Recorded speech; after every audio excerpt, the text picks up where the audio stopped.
that minimal education produces minimal results. Here they are once again, the BS Boys. Oh, yes, here we are. A little extended music break. Apparently, Brent was being chased by the police officers down in Valencia, California. Yeah, something about... And he got away. Running out on a check at the buffet? I don't know what the actual cause was. All I know is that he's a free man right now and actually on the phone, so we have to keep his location quiet and under the radar. On the phone right now, the line of BS, we do have Brent Maranto, the communications director of the Western States Hockey League. Brent, how are you? I am doing well. How are you two doing? Oh my! Well, hello to you, Brent. What do you got your radio voice on? You sound awesome. I haven't done that in a while. I know, buddy. Now that I'm the full-time director of communications for the WSHL, I got to carry myself a bit differently. Okay. So, I can't be messing around with you guys anymore, so sorry about that. Okay, that's okay. Goodbye.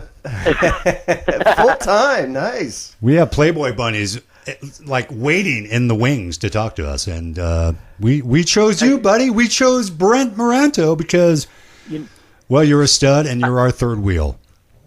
And I got some news for you guys that I think both of you are going to like. Okay, well, you know what? Let's fire this thing up. The league meetings wrapped up there in Las Vegas. How many days were those? Was that 3 or 4 days? It was Tuesday through Friday, so 4 days. And let's talk about this. Any earth-shattering news that we need to buckle up for, or is it just good old common sense news? There's a few very interesting moves that actually shocked me. I wasn't there. Day one was Tuesday. I was actually graduating from college that day. No way. So congratulations. I swear, it finally happened a decade later. Good for you. Good for you, man. My parents are ecstatic, and it's not happy like my kid graduated college. It's happy like we can stop paying the California state school system. It's about time. So, yeah, and it was funny because I was walking in the graduation. My parents were there, and my family, my girlfriend, everybody like that. And I, at the time, only 2 of my 5 grades for my last semester had posted, and so I had to tell them, hey, this is all still pending. I could very easily fail one of those classes and be done. Thank God, a couple days later, I passed all my classes and I'm done with school for good. But anyway, so I drive up Tuesday night, and Wednesday when I sat down, there was 2 extra people in the meeting that I had never seen before. There was all 22 teams from the season before, and then there were 2 extra. One I knew of. It was Michael Burks with the Missoula Maulers, who made the move from the American West League, as you know. But there's a team in Fort Collins, Colorado now as well, and their representatives were there. So they're not too far from Boulder, not too far from Cheyenne, so there will be those rivalries there. And, kind of the biggest moves are, those 2 teams coming in. So Missoula will just slide right into the Northwest Division with Idaho, all those teams. And then Fort Collins will bump El Paso out of the Mountain Division, and El Paso will go back into the Midwest Division with Dallas and Texas and Tulsa, Wichita. So now we have 4 6-team divisions, and coming in next year is actually a team in Oklahoma City. And from what I understand, we could be up to as many as 28 teams next season. Holy smokes. Wow.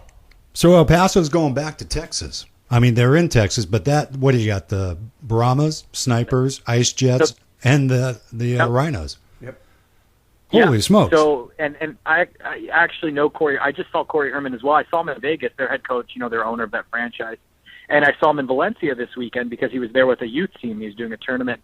So I was talking with Corey, and he was saying he kind of did the league a solid by doing it. Because with Fort Collins coming in, there's no other division they should go into. They're going to be with Boulder, Cheyenne, the 2 Phoenix teams, and New Mexico. El Paso, you think because they're in Texas, they'd be closer to Dallas, all those teams. Their travel this season was much better than when they were in that Midwest division. Their longest trip was Boulder, which was about 14 hours. Now going back into that Midwest division, they got to go to that Dallas Metroplex 3 times for the Sniper, the Ice Jets, and the Brahmas. That's a 14-hour trip. Tulsa is more like 18 hours, and Wichita could be up to 20. So Corey Herman, who's been around forever in the league, kind of did the league a solid. And next year with Oklahoma City coming in, I'd imagine, and I'm not sure on this, but I imagine he's going to be moving back to the Mountain Division. And they have their own luxury bus with, satellite TV, all that stuff. So yeah, I saw that. Helping Ron, yeah, he's helping Ron out big time. So that's kind of cool. And then Missoula will slide right into the Northwest Division. A couple former foes. With Seattle, Southern Oregon, all that. Well, Missoula, that's going to be kind of fun to watch. I think the Northwest Division last year was extremely competitive. I mean, maybe not by, look at Seattle. They didn't have the greatest typical Seattle record, but boy, they competed every night. Missoula's a big, hard-hitting team.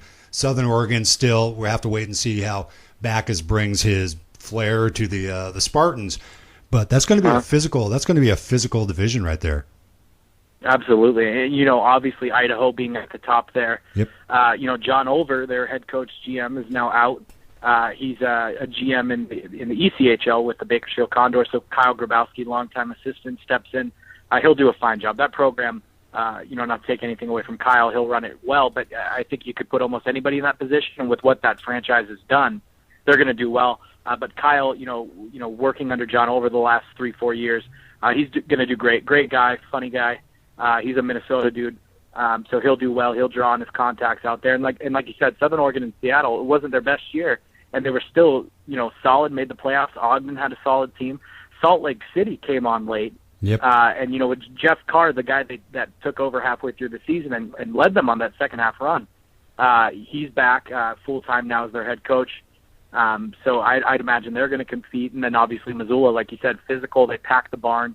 They've been one of the best teams in the American West League over the last couple of years. So I think they'll be – and by the way, I hadn't met Mike Murphy in Seattle. Have you ever talked to Murph? Oh, my God, yeah. We've known Murph for years, like 6-7 years, yeah.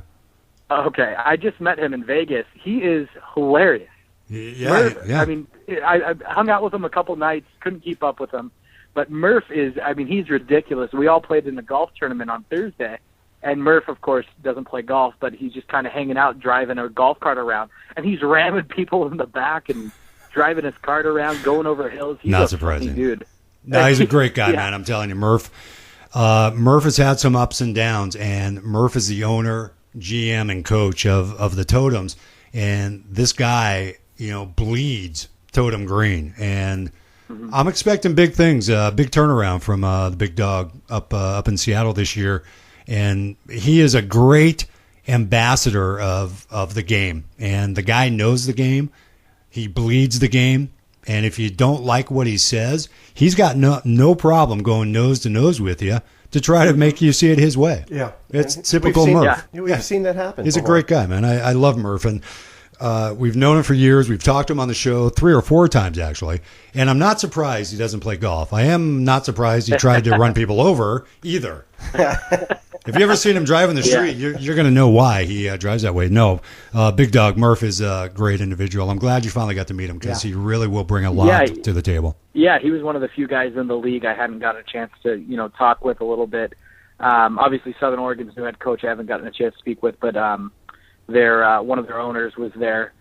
Forrest Sexton was there. Mm-hmm. So, just got a chance to talk with everybody. And, the one thing about the Western States Hockey League is they're all good dudes.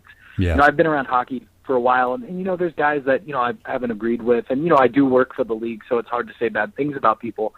But they're all really great guys, and, Scott Farrell in Salt Lake, their GM out there, really great guy. Joe McConnell, New Mexico. Everybody there just very supportive. The meetings were, there were disagreements and there were, agreements, but everybody kind of handled it professionally. And at the end of the day, what they were trying to find was the best thing for the league. What is going to be the best, how are we going to grow this league? How is it going to get better? And how do we do that? Not, individuals trying to fight for themselves. And that was good to see.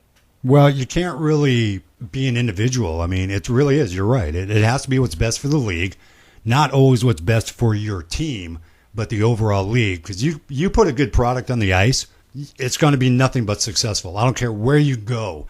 But if it starts becoming sort of individual, you kind of start having problems there. Who won the golf tournament?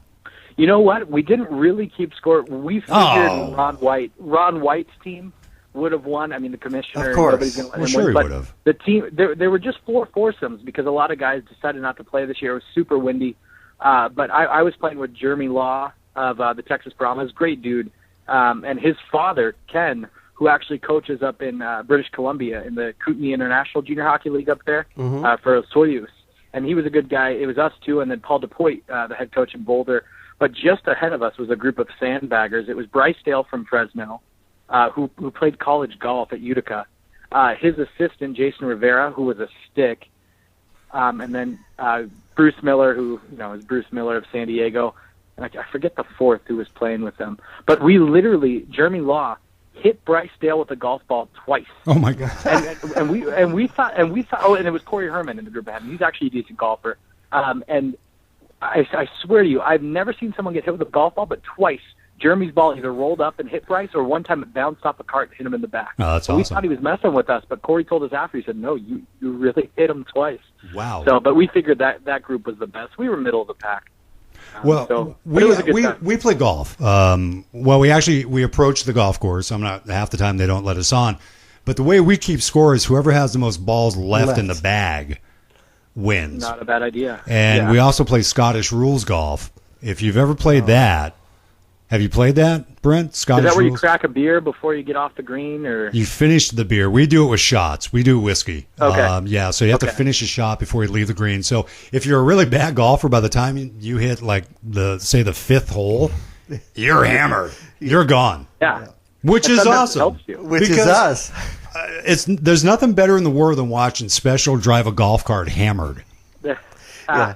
You think Murph did a bad job banging into people? I mean, the guy can't drive in the street. He's a horrible driver. I'm telling you, he's a horrible driver. And then you put him in a golf cart after 4 or 5 shots of good old Bushmills Irish whiskey, and we got all kinds of problems. It's there bad. You go. That should be but a sponsor right there. Dude, it's Bushmills Irish whiskey. We got to give them a call. We should. I actually have a contact over there. I have taken up stock in Bushmills. Maybe not paper stock, but the liquid stock. I have a large filing cabinet full of whiskey. So no one won the golf tournament. We've got 2 new teams coming in, and they're established. A third coming in next year. I don't know how people felt about this. The overtime procedure. The Washington State changed it. They're going with an additional overtime. So you go 4-on-4, 3-on-3, then the shootout. How was that brought up, and how do you think it was received by fans of the hockey league? Well, originally it got brought up, anybody that can vote. So there's 24. Each team, elects one governor that can, cast their vote.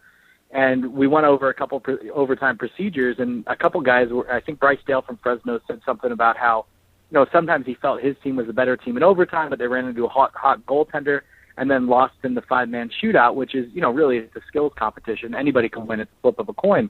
And he said there should be one, I think maybe Jeremy Law brought it up as well. One of the there's a few franchises in our league that are tied with CHL franchises. And, they had heard or seen of it. And then one of the guys said in Canada, in a lot of the leagues up there, what they do is that in regular season only, so you have the 60 minutes regulation. If it's tied 4-on-4 for 5 minutes, if still tied, they go to 3-on-3 for 5 minutes. And then it would go to a 3-man shootout, not a 5-man shootout. And it got voted up, and I think there was only one person out of the 24 that opposed it. And, it would hurry things up a little bit. They say a lot of the times you don't get out of the 3-on-3 overtime, and head into the shootout. And it's just to cut down on shootout losses. You're winning more of a hockey game than a shootout. From what I understand, I've never seen it, but it's a lot of 2-on-1s, a lot of fast-paced action. It should be great for the fans. We posted it on Facebook last week, and a lot of people were really excited about it. A couple of people didn't like it. They're saying, well, the NHL doesn't do it. Well, we do a lot of things the NHL doesn't do, and they work out pretty well for us. So I'm excited about it. I think it'll be very interesting. I mean, I couldn't imagine calling play-by-play for it. But what do you guys think about it? Special? What do you think about it? I think it's going to be fast. It's going to be interesting to see how it works out the first few times that this is going to happen. But, calling it's, you're just sitting there calling a game. You're just going to have less people to call. What do you think about it? Yeah. Do you like it? Do you like it or not? I'd like to see it. I'd like to see it. This long dissertation. Yeah. Just say yes or no, buddy. Yes, I like it. You like it? Yeah. You don't have to worry about it because you're color, so you wouldn't have to call it anyway. Well, you're talking to 2 play-by-play guys here that would have to call a north-south hockey game at 50 miles an hour. Yeah, but there's times when you drop something or you can't find something and you start throwing the arm up, and then I got to start calling. So you're saying you're my nanny? He's got to save you. I'm not going to say what. Bitch? Yeah, bitch. Are you my? You allowed to say that? Oh yeah, baby. We're on the internet. We can say anything we want. Well, you can't because you work for the league, but I can call him my bitch if I want to.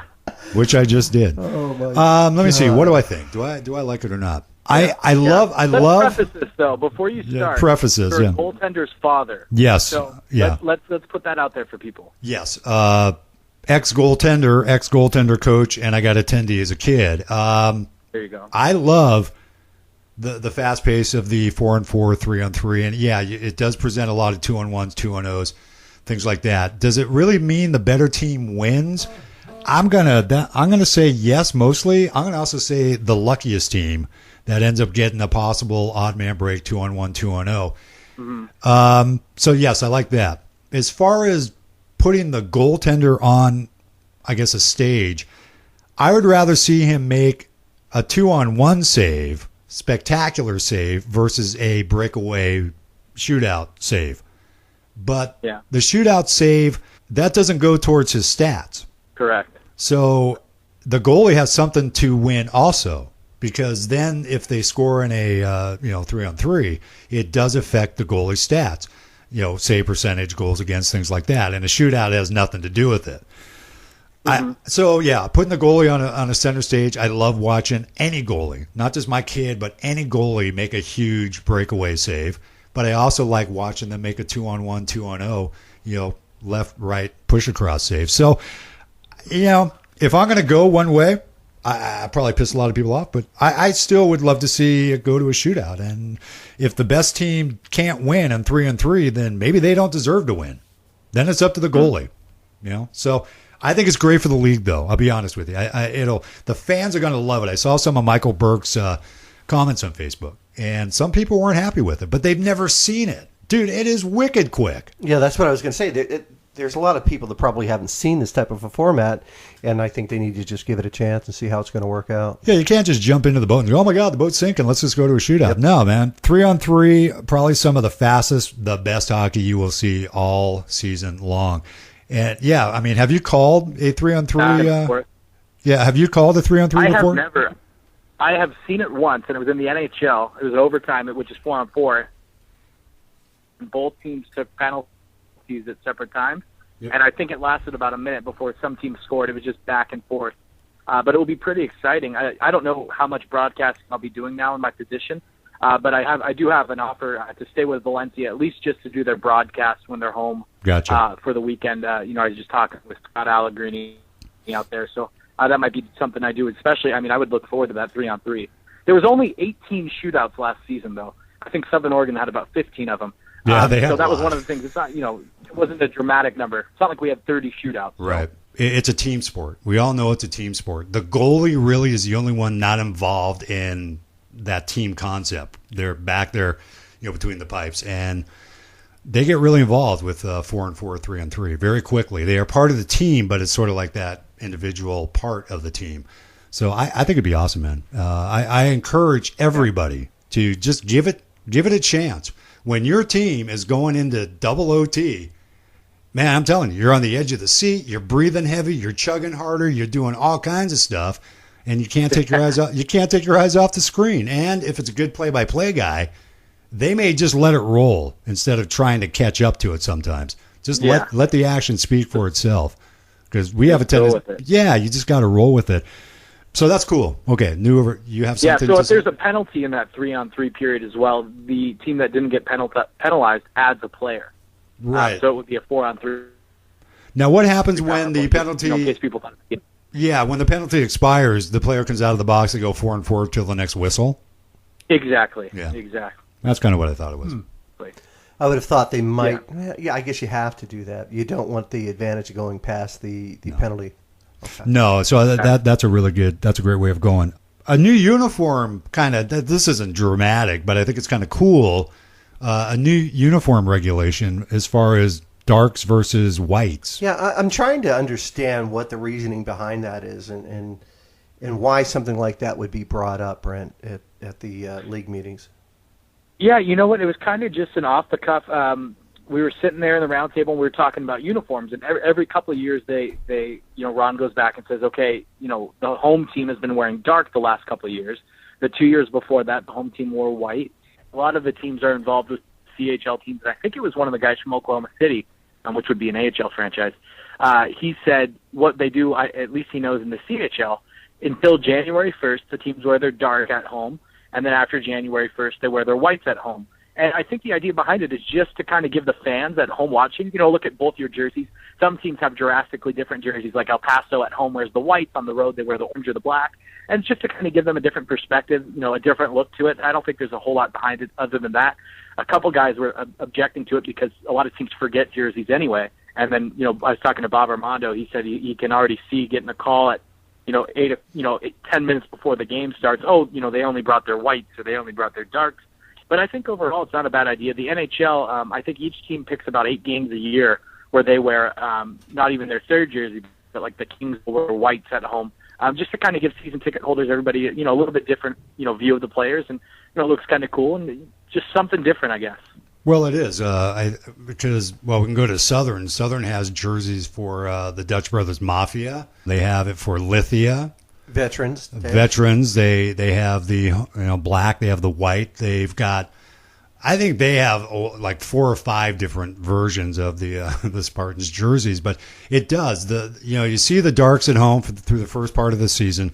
It's nice for the fans to see the other jersey as well. So I kind of like that, actually. Yeah. Hearing you guys talk about it, it does sound pretty interesting. Yeah, it'd be kind of cool. Yeah. Kind of cool. And a lot of teams there as well. One of the guys from Oklahoma City actually owns like an apparel company that do specialty jerseys, and he did a presentation. A couple guys do presentations, and he did his on, he does jersey night. So, Valentine's Day, Wounded Warrior, whatever it is.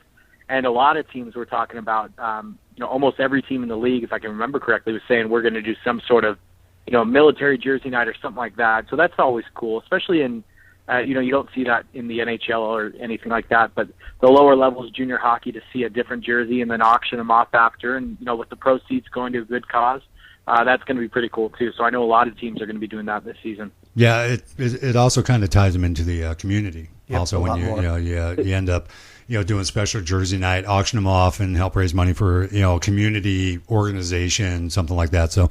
Nope, I like it. I like that a lot. It's all about marketing, and just getting those jerseys is just part of the whole process. You got to market them too, and if you're not going to market them, it's not going to bring much money in. You're not going to make any money. Yeah. Exactly. And jerseys also, I know, a lot of the guys, maybe aging out, may get their jersey, or they may retire them or put them up on the wall, or something like that. So I think it's good. Was there anything else that came out of the meetings that you want to share with us? Yeah, let's see. So Oklahoma City's coming in next year. From what I understand, they imagine they'll be up to 28 next year, because they're not just going to add one team and be up to 25. They want, Ron wants 4 7-team divisions, next year, the next couple of years, and they'll eventually cap at 32. Who knows when or if, but that would be the cap. So it wouldn't just keep growing. They figured after that point it would just be too watered down, and they want to keep the hockey at a high level, which obviously, seeing from this year, a lot of people thought with 22 teams, the league would be watered down, and really it was the best hockey I've seen out of it since I've been around it. When I started, when there was 13 teams. But other than that, we have the divisions movement. The top 4 teams in each division will still make the playoffs. They'll play down. The Thorn Cup bidding process is going on. I know McCall has a horse back in the race for that one. I believe El Paso does as well, possibly Dallas, so we'll know that within the next few months. The UHU National Championships, which this year was in Las Vegas, so the WSHL hosted. This year it's the Midwest Junior Hockey League hosting, and that will be in Detroit, Michigan. So that entire league based out of Michigan, and I believe they're up to 10 teams next year, possibly more. And then the year after, the Northern States Hockey League would host. Other than that, as far as out-of-division games, so each team in the league will play everyone in their division. So there's 6 teams per division. You'll play them 3 times at home, 3 times on the road, and then you'll also, after those, after you play those 5 teams 6 times each, so that's 30 games. You'll have the 4 showcase games, which again will be at the Las Vegas Ice Center in mid-December. So you're up to 34, and then your other 12 games will come from 2 out-of-division road trips, 2 out-of-division home series. So the way they did the travel with that is, take, for instance, the Pacific Division with Valencia, Fresno Bay Area, San Diego, Ontario, Long Beach. Their in-division travel is small in comparison to someone like El Paso. So their out-of-division travel is longer. Like Valencia, I believe, is going to Idaho and El Paso. and El Paso only goes to New Mexico and Phoenix. So they try to equal out the travel all the way across so that if you're traveling a lot in your division, your out-of-division schedule isn't too rough on you. Seattle last year got hammered, Oh, it seemed big like. time. It seemed like they were on the road all the time. When will the schedule actually be released, or is that up to the teams? Well, some teams have posted it already, at least their home opener. Like I know Fort Collins, who their team name is yet to be named. We said it was the Generals, but they're trying to get a sponsorship for it. Okay. They might be able to sell the name of it. But they're going to open up against Cheyenne. The season will open up that third week in September. And some teams have posted some stuff, but the biggest thing is these schedules are pending. So the league schedule usually isn't posted until August 1st. And that's when, you're free to kind of go, because some teams will go, okay, you're good now. And then 2 weeks later, say Texas loses some ice or something happens, they have to reschedule. So there's always rescheduling going on. But yeah, that should be available within the next couple months here. So the schedule's released, and then they've got to work that out with the rink. Exactly, yeah. So what they do is they're required to come to Las Vegas with a certain amount of ice slots, and then on Friday they all kind of sit down with each other and go over their schedule and fit each other in. And then Ron this year gave everybody their out-of-division schedule and, trying to equal distance. So El Paso kind of got hooked up as far as going to only New Mexico, which is a 5-hour trip, and Phoenix, which is 6. And where someone like Valencia has to go to El Paso, which is 16, and Idaho, which is 22. Good Lord. But that's because they're individual. They have Long Beach, Ontario, and San Diego just down the road. El Paso's closest in-division opponent is 14 hours. So it all kind of works out. And Seattle is far away from everybody. Yeah. Yeah, they're kind of out there, huh? Yeah, they are. I mean, the northernmost Western States Hockey League, and these guys. I mean, just getting to Medford to play the Spartans, what, we're talking About 15? 13 to 15 hours, yeah. Is it that long? Yeah, it's a long ways. I mean, Medford's at the bottom of the state. No, about 9. I would say probably about 9. 3 hours here, 4 maybe in a bus, and then another 5 or 6. Go 10. Yeah, so probably about And 10 depends on hours. who drives, too. Yeah, if Murph is driving. Yeah. If Murph, he'll just run everybody if over. Murph's driving, if Murph's driving, they'd be there in 6. Yeah. So, yeah, they are way up there. So, yeah, that's going to be kind of fun to watch how the scheduling stuff kind of works out. What are you doing? We're going to let you go here just in a sec, but what's other than graduating college, anything booming for you? What is Brent doing over the summer? Well, one of the big things that I went to Vegas for is because my job, which has just been part-time over the last year with the WSHL, has now been voted on by the executive board, and I'm now working full-time for the league starting August 1st. Ron used to work out of his office. He used to own the rink in Lakewood where the Bombers play out of, and he sold it after owning it for so many years. So he's got to find office space and everything like that. So I'll start working full-time for the league August 1st, doing a little bit of traveling. One of the things I really want to do is showcase, I try to look at it from a player's perspective. What would they want to see in our league? And I want to kind of showcase the rivalries, the buildings, kind of like what you guys saw up in McCall. Like I want to go to El Paso when Dallas is in town and, just kind of cover that weekend and take pictures and, talk about what we see and do interviews. And, when the Brahmas play the Ice Jets or when, Missoula plays Southern Oregon, Seattle, Southern Oregon, stuff like that. But for the time being, I'm going to Hawaii literally a week from today. So that's exciting. I'll be there for a week. And then I'm hanging out. I'm working for Valencia and the Flyers until I leave August 1st. They've been nice enough to let me stay on board. I'm setting up some marketing ventures for them before I leave, and I'll probably still hang on and do the broadcast with them during the season. But other than that, just hitting the gym hard and getting the pipes ready for September. Oh, please. Yeah. That's hitting the gym or like actually working out? You're running into the wall? Is that what you're doing? Well, the gym actually has like a grill. It's so hitting I back. just go there. There you go. Yeah, exactly. I'm going to the gym. I'm not saying what I'm doing at the gym. I may be eating at the gym. It's They have healthy. TVs and they have burgers. That's awesome. So you're going to be in Hawaii for a week. Let's see. I'm supposed to go to Hawaii on the 16th of June. So I will miss you by about a week. About 6 days. You're going to Hawaii? Yeah. Yeah, well, I'm going there for work. We're trying to put a team there, so you guys understand. Oh, I like that. Yeah, right. I wonder if they need any That's play-by-play. travel. Let's go. Wait, Brent. You're going to Hawaii. Yeah. I'm supposed to go to. I'm not even going to go there, man. I'm not even going there. No, I got to go to Hawaii for work, actually. Yeah. On the 16th of June. Yeah. I'm trying to figure out how to get there by boat. Because boy, I ain't flying. I haven't told my boss that yet, but I got to go by boat. I would love to be sitting next to you. Actually, not I'll take pictures. No, I'll take pictures. Yeah, I will. You'll be white knuckling knuckling a picture. I'll send you a picture, Brent. You're going to love the picture I send. Yeah. Is that the top of his head in the middle of a bag? What is that? Yeah, I'm supposed to go there for work. Oh, that'll be fun. I haven't decided yet, but we're waiting to see what happens. No, you said you had some exciting news for us. That was it. Oh, well, that was pretty cool. Yeah, he's hitting the gym. Wasn't exciting news? I mean, we just went up to 24 teams, new overtime procedure. I mean, what do you guys want? New uniform rules. This is awesome. You know what, though? I really think, the slow progression, the slow ads and things like that. There's been a lot of talk about really the limited amount of players that are available at this level. Pay to play, for one thing. It ain't cheap. And with the amount of teams that are coming on board, you got, with different leagues popping in, we did think it was going to be watered down.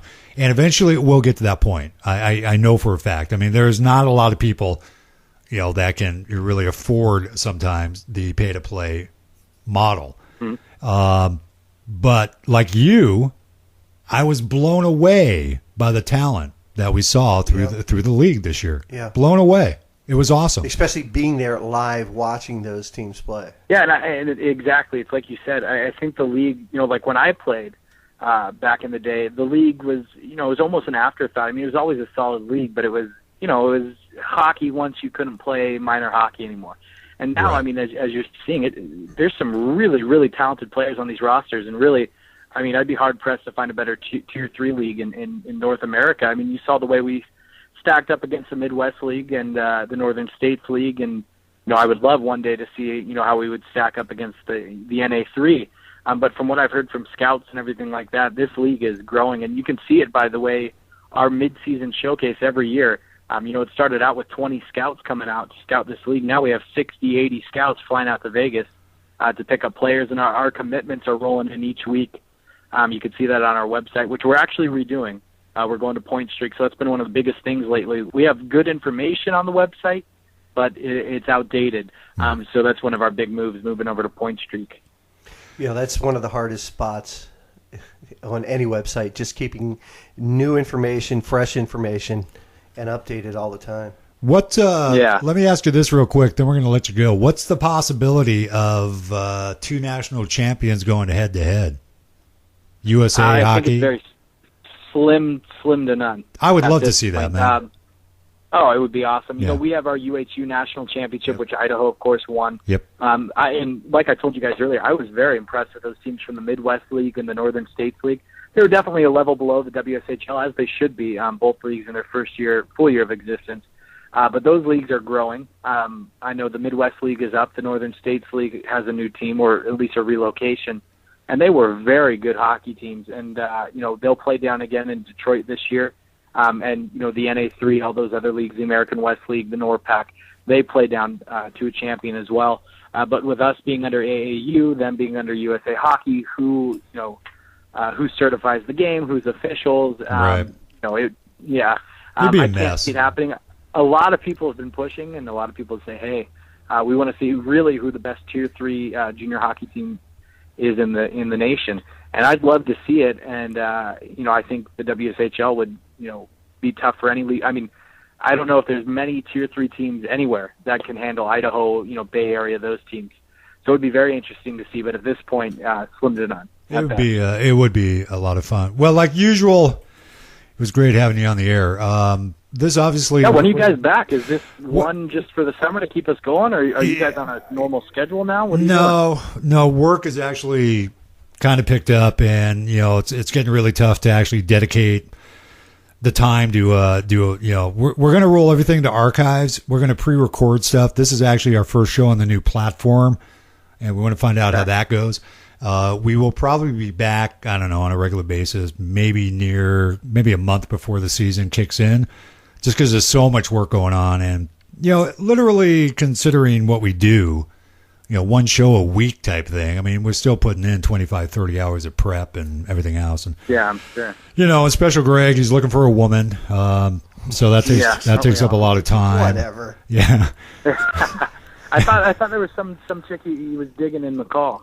Well, she was digging on him. I don't know if he was digging on her. All I said was... She tried to pick you up. I was checking out at the grocery store. She tried to pick you up. Nobody tried to She came up from behind you, put you in a chokehold, and tried to pick you up. No, that was the night before at the bar, and they were wearing uniforms. McCall, Idaho, I'm telling you right now, if votes count, we say yay. Yeah, we say McCall. Yeah.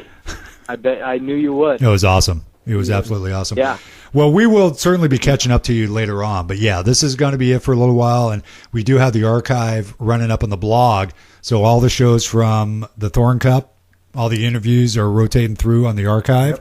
Yep. We're trying to put stuff up on YouTube. Certainly, if they want to listen, they can go to the blog and just click on the archive tab. Yep. And it's all up there. This will be up there. Yeah, this will be up here. This will be on the archive probably in the 24 hours or so. And maybe YouTube. I don't know. It all depends. I have one thing for you before I leave. You betcha. Actually, two things. I talked with Bob Armando, Deputy Commissioner, who you guys were trying to get on the air a little while ago. He was talking with you, and he goes, "Nah, I don't want to be on the air. I don't have anything to say." I was just hanging out with Bob, who's one of my favorite people in the world, in Vegas, and he goes, "Hey, I listened to those. What are they called? The Beastie Boys?" And I go, "You mean the BS Boys?" And he goes, "Yeah." He goes, "They're actually really good. I like them." He goes, "Tell them they can call me anytime." So you guys got the Bob Armando badge of approval, which goes to very few. So we're going to talk to Bob sometime. And two, I probably won't be on the mic doing play-by-play in Vegas this season for our mid-league showcase. I have other things to be doing, but I want you two there. We could talk about payment, all that stuff. We don't have like $1 million to pay you guys. I know that's the running fee. But we'll fly you out. We'll put you up. We'll give you, let's say, $40 a game, and some great. But I want you two out there, and we'll plan that out, and we'll get you on the air because you guys are going to be WSHL experts by the time I'm done with you. Oh yeah, baby! Looking forward to it. Yeah, we can do that. Vegas. We can do that. What? All right. Happens in Vegas stays in Vegas, though. Or in your wallet, one or the other. Depends on how much you pay. Yeah, I never.